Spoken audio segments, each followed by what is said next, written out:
আসসালামু আলাইকুম। আমরা আজকে শিখব এক্সেল শিট ইউজ করে কিভাবে of grid PV system design করা যায়। আমি যেখান থেকে কোর্স করছিলাম তারা এই শিটটা আমাকে প্রোভাইড করছে, এই রিসোর্সটা। এটা আমি আপনাদেরকে দিয়ে দিব ভিডিও ডেসক্রিপশনে। এটা আমার নিজের তৈরি করা না, এটা হচ্ছে আমার যেখানে কোর্স করছে সেখান থেকে দেওয়া। এটা একটা অটোমেটেড সিস্টেম দিয়ে এক্সেল ফর্মুলেটেড করা। এখানে ভ্যালু বসালে খুব সহজেই অফ গ্রিড সিস্টেম ডিজাইন করা যাবে। এখন আমরা দেখব কিভাবে এই এক্সেল শিটটা ফিল আপ করতে হয়, ফিল আপ করে কিভাবে অফ গ্রিড সিস্টেম ডিজাইন করতে হয়। আমি এক্সেল শিটটা ওপেন করেছি। এখানে দেখবেন প্রথমে হচ্ছে ইউজার নিডস, অর্থাৎ লোডগুলো দেওয়া হয়েছে, টোটাল আমাদের কতটুকু লোড প্রয়োজন। হোভার হোভার মিনস এগুলো হচ্ছে vacuum cleaner 1450 watt, microwave 550 watt, washing machine 360 watt. যাই হোক, এগুলো সব হচ্ছে লোড। হ্যাঁ, এগুলো সব লোড। ওই লোডের অ্যাম্পিয়ার এটা অটোমেটিক চলে আসে, যেহেতু আমাদের 230 বোর্ডের সিস্টেম। আমাদের বাসা বাড়িতে 230 বোর্ড লাগে, 230-এর জন্য হিসাব করে অটোমেটিকভাবে অ্যাম্পিয়ারটা এখানে চলে আসে। এটা আমাদের ফিল আপ করার প্রয়োজন নেই, বাট আমাদের ডেইলি ইউজেস কতটুকু সেটা ফিল আপ করতে হবে। এখানে দেখেন দেওয়া আছে minute to hour calculation. Suppose এটা যদি আমরা 60 মিনিট ধরি, আওয়ার হবে 1 আওয়ার। ওই হিসাবে এই হিসাবগুলো বসানো হয়েছে। যেমন আপনার রেডিও ধরা হয়েছে 2 ঘন্টা, ফোন ধরা হয়েছে আপনার 4 ঘন্টা। হ্যাঁ, বাট এখানে 0.08 মানে এটা হচ্ছে মিনিট টু আওয়ার ক্যালকুলেশন করে বসানো হয়েছে। যদি এটা হয়তো 0.08 মিনিট, এটা 5 মিনিট মতো হতে পারে। হ্যাঁ, এটা আপনার ক্যালকুলেশন করলে বেরিয়ে যাবে minute to hour calculation.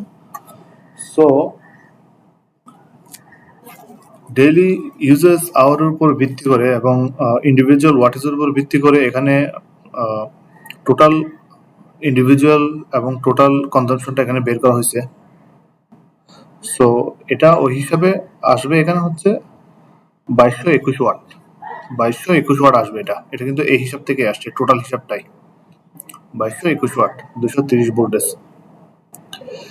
Then option energy required after charge controller loss, WH। হ্যাঁ, ওয়াট আওয়ার 2468। অর্থাৎ আমাদের টোটাল কনজাম্পশন 2221 ওয়াট হলেও আমার চার্জ কন্ট্রোলার লসের কারণে সেটা আমাদেরকে উৎপাদন করতে হবে 2468 ওয়াট। অর্থাৎ এখানে প্রায় 10% লস ধরা হয়েছে। হ্যাঁ, প্রত্যেকটাতে আমাদের ব্যাটারির কারণে লস আছে, ইনভার্টারের কারণেও লস আছে। প্রত্যেকটাতে 10% করে লস ধরা হয়েছে। তো লস যদি বাদ দিয়ে আমি যদি 2221 ওয়াট পেতে চাই, সেক্ষেত্রে আমাকে এন্ড অফ দ্য ডে, অর্থাৎ ইনভার্টার হচ্ছে ফাইনাল আমাদের ফাইনাল ডিভাইস। সো 3047 ওয়াট আমাদেরকে পিভিআর থেকে প্রডিউস করতে হবে, তাহলে আমরা লস বাদ দিয়ে 2221 ওয়াট রিকোয়ার্ড কনজাম্পশনটা পাবো।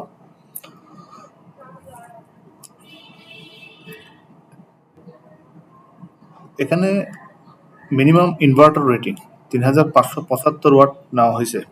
হ্যাঁ, এটা হচ্ছে এখানে শীটে হাই পাওয়ার লোড আছে, যেমন হোভার, মাইক্রোওয়েভ, ওয়াশিং মেশিন। এগুলা এগুলোর জন্য একটা সেফটি ফ্যাক্টর প্রয়োজন, 30% সেফটি ফ্যাক্টর ধরা হয়। So so minimum minimum inverter rating হবে আপনার এনার্জি রিকোয়ার্ড ইন্টু 1.3, তার সেফটি পার্সেন্ট 3 ধরে, সেক্ষেত্রে 3575 ওয়াট আসে এখানে। আবার দেখবেন অ্যাকচুয়াল ইনভার্টার রেটিং ধরা হয়েছে 3600 ওয়াট। এটা আসলে বাজারে তো আপনি 3575 পাবেন না, এটার কাছাকাছি যেটা আছে ওইটাই নেওয়া হয়েছে। এটা 90% এটার ইফিসিয়েন্সি। কারণ ইফিসিয়েন্সি একটা ফ্যাক্টর। ইফিসিয়েন্সি যদি কমে যায়, সেক্ষেত্রে আপনার লস বাড়বে, আপনার রিকোয়ার্ড পাওয়ার বেড়ে যাবে পিভিআর থেকে। আপনি এখানে দিয়ে রাখেন 90 পরিবর্তে আমরা 80 দিয়ে দেখি। দেখেন এটা বেড়ে গেছে। হ্যাঁ, এটা বেড়ে গেছে। সো আমরা এফিসিয়েন্সি 90% আছে এরকম ইনভার্টার ইউজ করব, যাতে আমাদের পিভিআর থেকে কম পাওয়ার কনজিউম করতে হয়।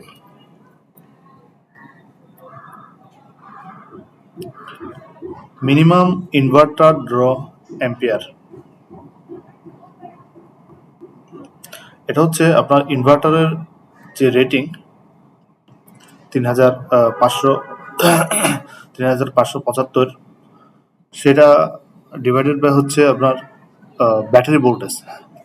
ইনভার্টার রেটিং হবে ইনভার্টারের ওয়াটেজ, ইনভার্টার কারেন্ট হবে inverter wattage divided by battery voltage.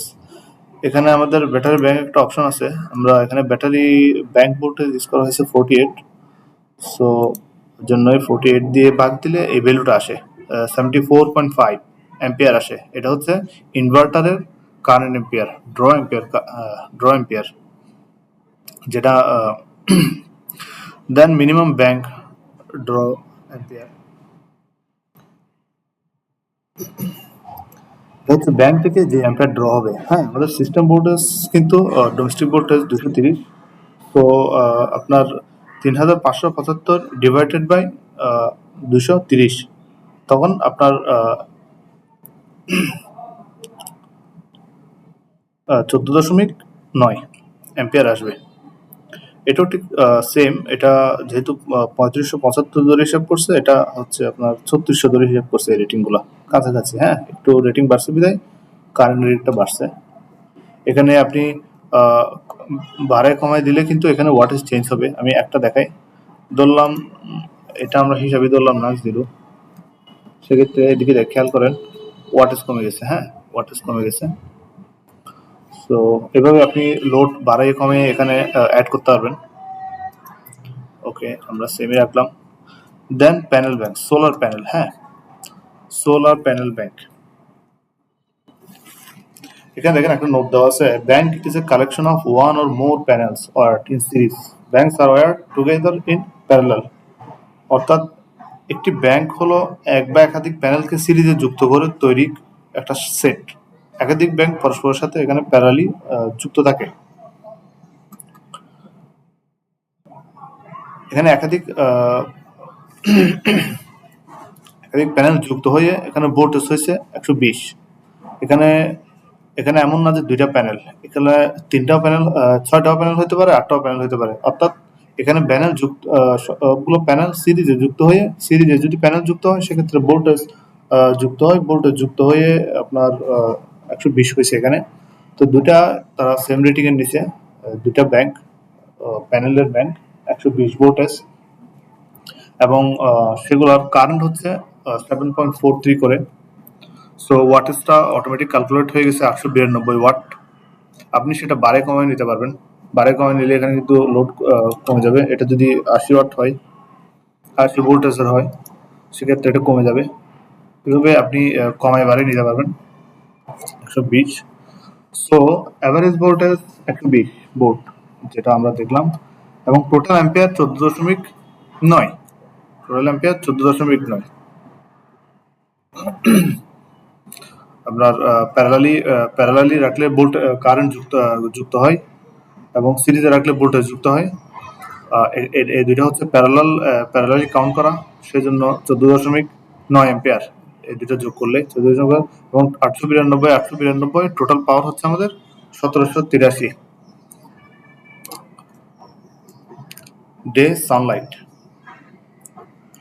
Day Sunlight এখানে 2 ঘন্টা দেয়া। এটা হচ্ছে বর্ষায় বা খারাপ আবহাওয়ার মতো কন্ডিশনে, যখন এটা শীতকালে আমরা তো অফগ্রিড সিস্টেম ডিজাইনের ক্ষেত্রে উইন্টার অপটিমাইজেশন করি। শীতকালে খুব কম সানলাইট থাকে, সেখানে অ্যাভারেজ 2 ঘন্টা হিসাব করা হয়েছে এখানে বিবেচনা করে। সো 2 ঘন্টা যদি হয় আমাদের, তাহলে ডেইলি এনার্জি প্রডিউস হবে আমাদের কত, 1783 ইন্টু 2, তো 3566 এত ওয়াট প্রডিউস হবে।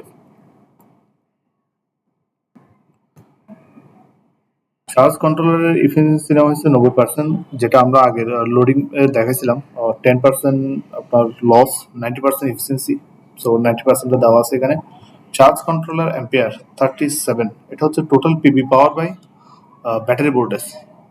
এই হিসাবটা আসছে total PV power. Total PV power হচ্ছে কত আমাদের, 1783। এটা দিয়ে ব্যাটারি ভোল্টেজ ভাগ দিলে এটা আসবে, রেটিংটা ওভাবে বের হয়।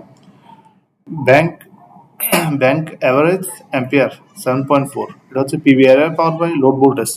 লোড ভোল্টেজ কত আমাদের, লোড ভোল্টেজ হচ্ছে 230, load voltage 230 domestic voltage. So এটা ওভাবে ক্যালকুলেশন করে এখানে আসছে, এগুলো অটোমেটিক আসে, হ্যাঁ এগুলো অটোমেটিক আসে। তারপর আমি বলে দিচ্ছি কিভাবে আসতেছে সেগুলো।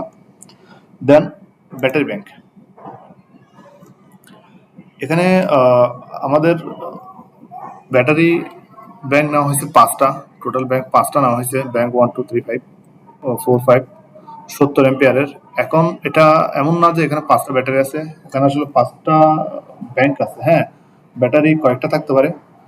যেমন যদি আপনি 48 ভোল্টের ব্যাটারি হয় সেক্ষেত্রে শুধু একটা ব্যাংক, একটা ব্যাটারি একটা ব্যাংকে। আর যদি 24 ভোল্টের হয়, যেমন ব্যাংক ভোল্টেজ কিন্তু অনেক রকমের থাকতে পারে, 12 ভোল্ট, 24 ভোল্ট, 36 ভোল্ট আর 48 ভোল্ট, হ্যাঁ। সো এরা এখানে কাউন্ট করতে হচ্ছে টোটাল 5টা ব্যাংক 70 এম্পিয়ার করে, 350 এম্পিয়ার হয় টোটাল ক্যাপাসিটি। 5টা ব্যাংক, ইফিসিয়েন্সি 90%, ব্যাংক ভোল্টেজ 48%। আপনি এটা বাড়ায় কমে নিতে পারবেন, সেক্ষেত্রে ভ্যালু চেঞ্জ হবে, রিকোয়ার্ড ভ্যালু চেঞ্জ হবে। যেমন 48-এর পরিবর্তে যদি 24 দেন কি হবে, আপনার ক্যাপাসিটি বেড়ে যাবে, ভোল্টেজ কমলে কারেন্ট বেড়ে যাবে। ওকে, 48 days storage required 1, days storage required in case of hours or no sun for a day। এটা হচ্ছে অটোনমি, অর্থাৎ একদিন একদিনের ব্যাকআপ। অর্থাৎ সারাদিন যদি আমরা সোলার প্রডিউস করতে না পারি আবহাওয়াগত কারণে, টোটাল একদিনে কত অ্যাম্পিয়ার আওয়ার বা কত ওয়াটের পাওয়ার লাগবে সেটাই।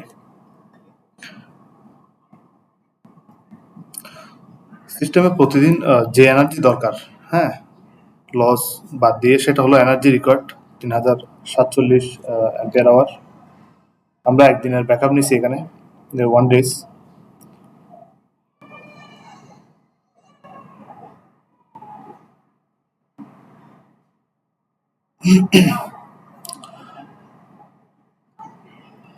সেক্ষেত্রে 63 এম্পিয়ার আসে এখানে। অর্থাৎ এনার্জি রিকোয়ার্ড হচ্ছে, ব্যাটারি এম্পিয়ার হচ্ছে আপনার এনার্জি রিকোয়ার্ড বা সিস্টেম ভোল্টেজ, হ্যাঁ বন্ধুরা এটা সিস্টেম, এটা একদিনের জন্য এটা বের করা হয়েছে ভ্যালুটা। সো এটা অটোমেটিক ভ্যালু আসে এখানে অ্যাম্পিয়ার আওয়ার 317, হ্যাঁ এটা 20% ডিউটি ধরে ডিসচার্জ রেট ধরে করা হয়েছে। আপনি ডিসচার্জ রেট বাড়াতে পারবেন, সেক্ষেত্রে ব্যাটারির লাইফ টাইম কমে যাবে। আমি যদি এটা 20-এর পরিবর্তে এটা 10 to 50% করা যায় আপনার লিড অ্যাসিড ব্যাটারিতে। সো এটা যদি আমরা 30% ধরি কি হবে, ক্যাপাসিটি কমে গেছে, হ্যাঁ আমার ইনস্টলেশন কস্ট কমে গেছে, বাট এটা ব্যাটারির লাইফ টাইম কমায় দিবে 20। ওকে, সেটা আমরা বুঝতে পারলাম কিভাবে আমাদের ব্যাটারি চার্জিং করতে হয়। দেন সোলার ওয়ারিং গাইড, সোলার কেবল অ্যাম্পিয়ার, হ্যাঁ 14.9 সোলার কেবল লাগবে আমাদের, 14.9। এই যে সোলার কেবল আমরা যেহেতু ব্যাংক থেকে যে ড্রটা হবে 14.9 অ্যাম্পিয়ার, সেটা এখানে দেখানো হয়েছে 14.9। Charge controller 37.2।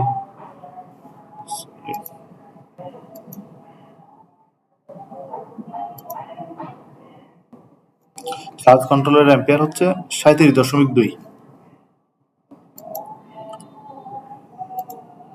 ঠিক তেমনি ইনভার্টারে 75 এম্পিয়ার,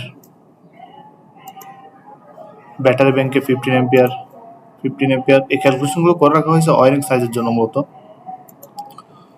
সো এটা অটোমেটিক চলে আসছে, এটাতে 3RM, 7RM, 13RM, 3RM এভাবে রাখবে আর কি। স্টিমুলেশন এজিমস 2 মিটার লেন্থ কেবল ম্যাক্সিমাম, এটা হচ্ছে 2 মিটার লেন্থ ধরে হিসাব করা, কারণ হচ্ছে লেন্থ বাড়লে আপনার ভোল্টেজ ড্রপ বাড়ে, তখন কিন্তু ক্যালকুলেশন একটু চেঞ্জ হয়। সো এখানে 2 মিটারের রেসপেক্টে সেটা করা। সো এটা অটোমেটেড এক্সিটটা আমি আপনাদেরকে দিয়ে দিব, এটার উপর বেসিস করে আপনারা অফিস সিস্টেম ডিজাইন করতে পারবেন। Thank you.